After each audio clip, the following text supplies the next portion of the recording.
Hello, everybody, and welcome into the Mountaineer Postgame Show. I'm Schuyler, Callihan. That's Christopher Hall live from the WVU Coliseum. The Mountaineers ending the regular season on a high note, beating the UCF Knights 72-65 on Senior Day.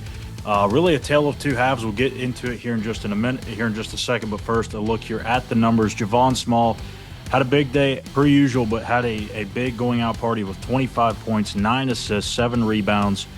Monty Hansberry went for a double-double, 18 points and 10 boards, while Darius Johnson, the leading scorer for the Knights, with 27 points on the night. And Chris, this was pretty much, like I said, tale of two halves. You have the big lead in the first half where West Virginia's making everything. They're playing lockdown defense. They kind of played to their pace, to their tempo. And then the second half, it just seemed like they got a little too comfy, a little too complacent. And then just minutes by minutes, just kept chipping away at that lead, and all of a sudden you look up and it's a two-possession game. So what was the difference? Let's start off with there. What was the difference that you saw in between the two halves? Really, you got to give a little credit to the UCF defense. Very little, but they just do, I don't know, bonehead things. I guess that's I can describe it offensively. Perfect description is one of the sets down the floor. Andre's posted up on the left block, and you got two guys almost right behind one another, cutting towards that block. Like that's easy to defend. So some of it's just spacing, some of it's just confusion on offense. They do continue to keep adding to the playbook, but um, UCF, as bad as they are, they aren't really good defensively. They do have length, so they do create problems in the passing lanes. Thought Small at times was careless with the basketball. I know he had a great game, but in the second half, just careless a little bit, got himself in some bad spots, really couldn't find an opening. That's really what it is. And the guys never really come to the ball, which is Yeah. something that I know fundamentals is kind of lost at a younger age nowadays. I clearly wants to be Steph Curry, but they kind of forget that those guys still practice fundamentals every day. But it's just little things like that that's easily corrected, but it just seems to rear its ugly head in certain points of games, and it allows teams to come back. And UCF, really, to be honest, they hit some tough shots in the second half. So when you're not making shots and you're turning things over, that allows teams to get out in transition, and they never really can set up their defense. So it's something that's just kind of happened all year. It happened again today.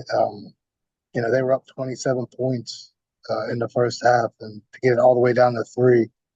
Credit to UCF for not quitting, but That's more on you they than kind of it is are who them. they are. But we've seen teams just kind of flip a switch when postseason play. There's more sense of urgency.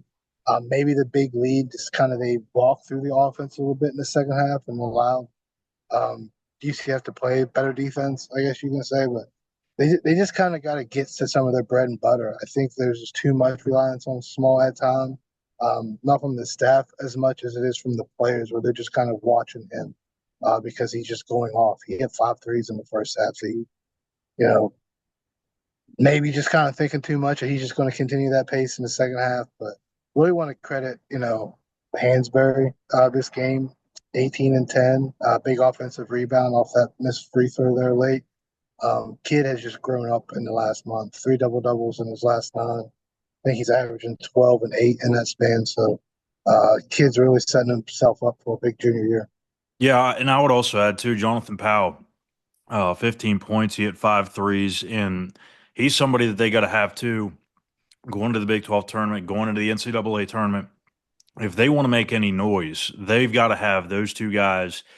They don't have to go off every single night, and they really just need one of them to step up. But if they can get that consistent second score, which we've talked about at length all season long, that's going to go a long way. But I would argue I'm kind of I wouldn't say I would be glad if I was a West Virginia fan to see that second half play out the way it did. But I think you almost like to see the way that they finish the game after allowing that to happen. I'd probably much rather have that happen and have that as a reference point for Darren DeVries to say, hey, look, like you can be up 15, 20 points, and the next thing you know, you're only up by 2 buckets or 2 possessions. So I think that probably is a little bit more of a better thing to teach off of or to coach off of than a 40-point blowout going into the Big 12 tournament. But that's just me. So with this win, And with Arizona losing to Kansas, West Virginia will have the number 8 seed in the Big 12 tournament. They will have a first round bye, but it's going to set up a pretty dicey situation there. Of course, if you win that first game, I believe you'd probably play the top seed Houston. So,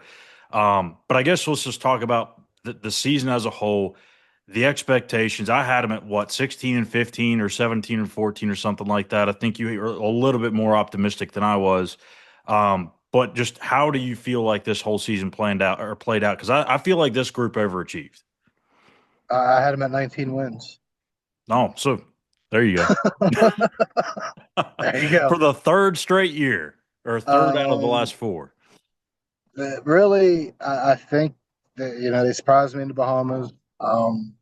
I I had them at 11-9 in the Big 12. You get the surprise, but if you pull out that you don't lose at home to Arizona State, and they would have surpassed it because they did well in the Bahamas. So yeah, not surprising because I think I said in it they're going to lose some games that you don't want them to lose. They want to had them beating Iowa State. Of course, I didn't think Iowa State would be number two at the time when they came into Morgantown. So about right where I thought they would be. You can kind of see it in the summer.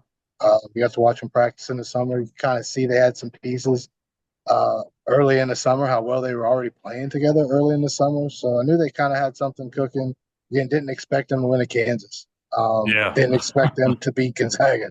Didn't expect them to beat Arizona. So I thought they would take care of some home wins more than they did.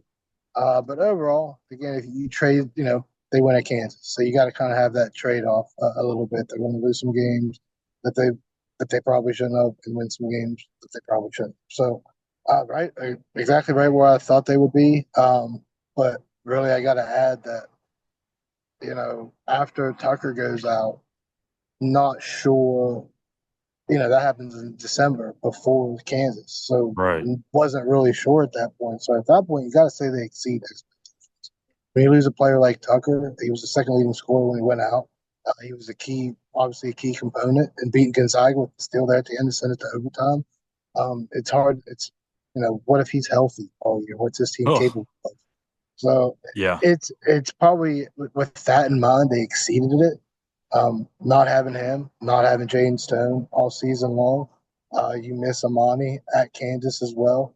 But yeah, it's pretty crazy how the season played out, and they were still able to meet the expectations with the full roster. That when we sat down and did it, there was a full roster in front of us, and for them to still play it out, I think you'd have to say it exceeds expectations. Yeah, and to be comfortably in because there's no sweating this thing now. You're 19 and 12. You have three top 10 wins, or at least the teams were ranked in the top 10 at the time. And the bubble is just incredibly weak this year. Even if it came down, because I said it earlier in the week, or maybe said it in one of my articles that even if they lost to UCF and was a one and done in the Big 12 tournament, they'd probably still be in. Like that's just how weak the bubble is. You'd have to have a lot of stuff happen, a lot of bid stealers, but if you go back to the Bahamas too, I think a lot of people forget West Virginia was that close to beating Louisville too. It was the end of That regulation. game, that was overtime. Yeah, Amani Yep. Hansberry had the shot at the buzzer. It was a three at the top of the key. He airballed it, but if that shot goes down, that's another really impressive win. You have a 20-win season. I mean, I don't know how much it changes the whole the outlook of where you end up in the tournament, but it definitely makes that resume look a whole lot sexier than it already is. So the fact that they were able to do those types of things again with the short roster, I think it's just a testament to obviously the players, but the coaching staff as well to be able to get this group to the NCAA tournament comfortably, and now it's just a matter of seeing where they fall. So let's go ahead and talk real quick here. Keys to the Big 12 tournament. Obviously, we don't know the whole setup yet in terms of the opponent because we have to see what happens in the first round. But for WVU to advance to make a little bit of noise out in Kansas City, what's the two things that have to absolutely happen? You guys got to score. I got to play defense 40 minutes. You guys got to score. Nito Connie continue to do what he did today. Things that he was doing today, keeping balls alive. I think he was 8 of 8, 8 points, 8 rebounds. He's really developed into his role. Powell now has a couple double-digit games back to back. And if you kind of look back, I think the three previous games prior to this week, he only combined for 11 points in 3 games. So see him kind of bounce back here late. Hansberry's been playing really well in the back half of this schedule. We know what Javon can do. Yes, Fu was a little quiet tonight, but he's been good. Um, Seems like the offense, even though they've had stretches still, they're getting production. They're getting production from multiple players, and that's exactly what you need. But they gotta like limit those scoring droughts. Can't only make 7 field goals in a half like they did today. So Yeah. it's going to be different. It's going to be interesting to see how they officiate the postseason. It's not always the same the way that it was in regular season. Remember in the Big East, it was physical, and then it would just be most of the years they were calling everything. Um, don't think it's not nearly as physical as like it was, the Big 12 the way it was in the Big East. Although the Big 12 is probably more physical than most conferences. But I think West Virginia is pretty set pretty well there. Um, Breeze, if you look back at his history, Ed Drake made runs almost every single year in that conference. So they've been right there with Houston every game. They get by the first game. They've been right there with Houston every game. It just kind of fell apart late. So I wouldn't totally count them out on that one, but guys are gonna have to score. So somebody else this time just make shots, don't have dumb turnovers, take care of the ball, and I think they'll be all right. I think they can give Houston a run for their money. If they beat Houston, they're going to feel pretty good heading into the semifinals. Yeah, so I'm looking at here the Big 12 bracket. It was an empty version of it. So and it doesn't really say the time. I'm assuming it's Central Standard here, but it says 2 p.m. on Wednesday for the 8 seed versus the 9 and the 16. So I'm assuming that would be 3 o'clock Eastern. But yeah, if they win, probably going to be facing Houston. Or actually, you would be facing Houston, number 1 seed. So like you said, they've had it within 5 or 6 points, I think, in both games. Within 5 minutes to play. I Yeah. mean, it's been late and they just pulled away. So, I mean, all that is obviously Houston's defense, but they've also hit big shots from the perimeter in those games in those situations. And that's where you got to have Powell in the corner three. You got to find him.